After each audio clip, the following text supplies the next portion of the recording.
In the given figure, find the area of the shaded region inside the quarter circle of radius 12 centimeter where arc AP is equal to arc PQ is equal to arc QB. देखिए बहुत अच्छा सवाल है और इसको थोड़ा ध्यान से करेंगे. शेडेड रीजन का एरिया हमसे पूछा जा रहा है, ये पूरे रीजन का एरिया. तो कैसे निकलेगा? ये आर्क बराबर है. तो देखो बराबर आर्क होने का लाभ क्या होता है मैं बता देता हूं. आर्क बराबर होने का मतलब है ये जो 90 डिग्री का एंगल है, ये अगर मैं इन पॉइंट्स को ज्वाइन करूं, क्योंकि ये आर्क लेंथ बराबर है, तो ये तीनों एंगल्स जो है 30-30 डिग्री के बन जाते हैं. ये भी 30 डिग्री, ये भी 30 डिग्री, ये भी 30 डिग्री. आर्क लेंथ इक्वल है ना, तो जो सेंट्रल एंगल उनको मिलेगा वो भी बराबर होगा. अब इसके बाद जो एरिया मुझे कैलकुलेट करना है उसमें देखो एक चीज सबसे पहले कि रेडियस 12 दिया हुआ है. तो अगर रेडियस 12 है और मैं ये 30, 60, 90 वाला ट्राइंगल देखूं, तो अगर 90 के अपोजिट 12 होता है तो 60 के अपोजिट जो होता है 30 के अपोजिट 6 हो जाता है और 60 के अपोजिट जो वैल्यू हो जाती है वो 6√3 हो जाती है. तो ये आप इसको लिख सकते हैं, यहां पर लिख सकते हैं या नहीं? यस भाई, ये वैल्यू आपकी 6√3 हो जाएगी, ये 6 हो जाएगी. फिर एक बात और देखो, जो ये वाला पूरा एंगल है ये 60 डिग्री है, फिर भी यहां भी रेडियस 12 है, रेडियस तो 12 ही रहेगा, तो ओपी 12 होगा, तो ये 30 होगा. 90 के अपोजिट अगर 12 है तो 30 के अपोजिट इतनी लेंथ जो होगी ये लेंथ 6 होगी. तो मैं अगर चाहूं तो इस लेंथ को लिख सकता हूं और ये वाली लेंथ मेरे को मिल गई 6√3 - 6, यानी 6 × √3 - 1. दिख रही है कि नहीं? यस, 6 × √3 - 1 मिल गई. ठीक है. अब बहुत ध्यान से देखो, अभी सवाल सॉल्व नहीं हुआ है बट कुछ तो सॉल्व हो गया है. देखो इतना पोर्शन तुम्हारा सॉल्व हो गया है.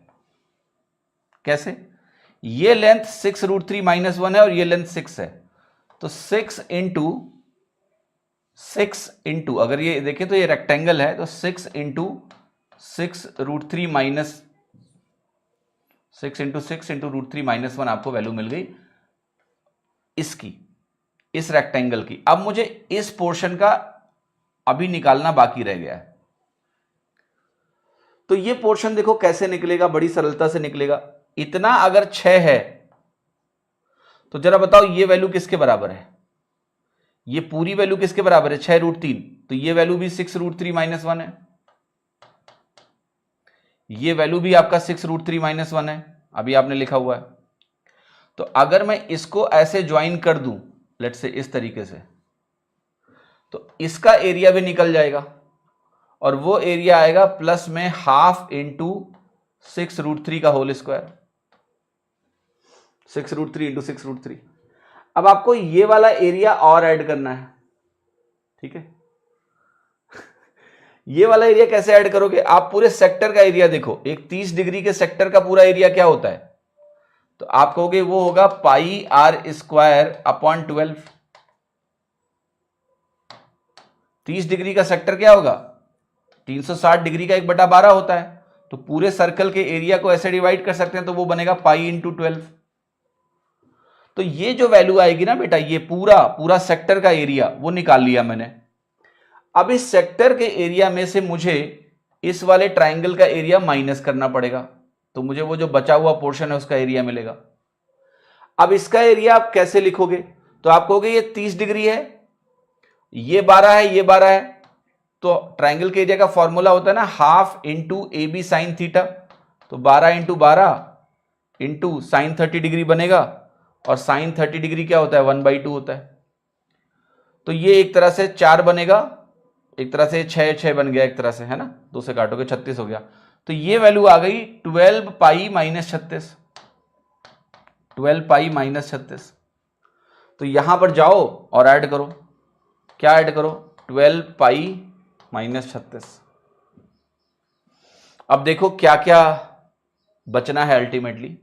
ये 36√3 है, -36 है, तो लिखो यहां पर 36√3 - 36 प्लस देखो 6 × 6√3 - 1 ये एरिया, प्लस इसका एरिया मैंने लिखा है.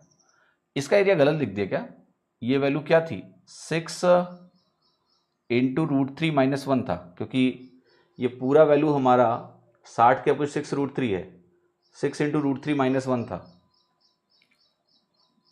तो ये गलत लिख दिया मैंने यहाँ पर, इसको सही कर लो आप। ये 6 इंटू √3 माइनस 1 का होल स्क्वायर था एक तरह से, ठीक है। तो ये वैल्यू आपकी हो गई 36 √3 माइनस 36, और ये वैल्यू आपकी आएगी 36 इंटू √3 माइनस 1 का होल स्क्वायर बटे 2, और ये वैल्यू तो है ही आपकी 12 पाई माइनस 36। जरा देखो और मुझे ये बताओ कि अल्टीमेट आंसर यहां से क्या कुछ सिंप्लीफाई हो रहा है या नन ऑफ दीज है, ठीक है। दैट वी हैव टू सी। तो ये हो गया, इसको सिंप्लीफाई कर लेते हैं, तो ये बनेगा 36 इंटू 3 1 4 माइनस 2 √3 बटे 2, 2 से काटोगे तो आपको मिल जाएगा 18, 18 चौके 72 बनेगा, 72 माइनस 36 √3 बनेगा ये वाली वैल्यू, ठीक है। तो देखो 36 √3 माइनस 36 प्लस 72 माइनस 36 √3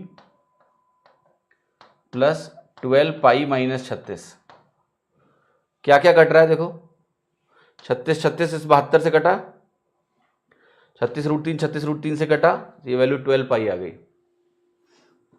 ठीक है। सो आंसर क्या आ रहा है, सी। सी की वैल्यू आ रही है यहां पर। समझ लो इस बात को कि सब कुछ कट गया है और सब कुछ कट के आपकी वैल्यू 12 पाई आ रही है यहां पर, ओके। क्या आप इंटरेस्टेड हो कि इस फिगर का जनरलाइजेशन आपको मिल जाए, कि कुछ ऐसा मिल जाए कि आप सीधे वैल्यू डालो और आंसर आ जाए, ठीक है। चाहिए इसका जनरलाइजेशन, तो वेट करो, इसके लिए मैं अलग से एक वीडियो बनाऊंगा, मेंसुरेशन की प्लेलिस्ट में ऐड करूंगा, ठीक है। तो अभी आप प्रोसेस सीखो, पर इसका जनरलाइजेशन भी होगा, आर के टर्म में ऑब्वियसली होगा। भाई हमने आर को 12 रखा है, ना रखे 12 तो, ठीक है।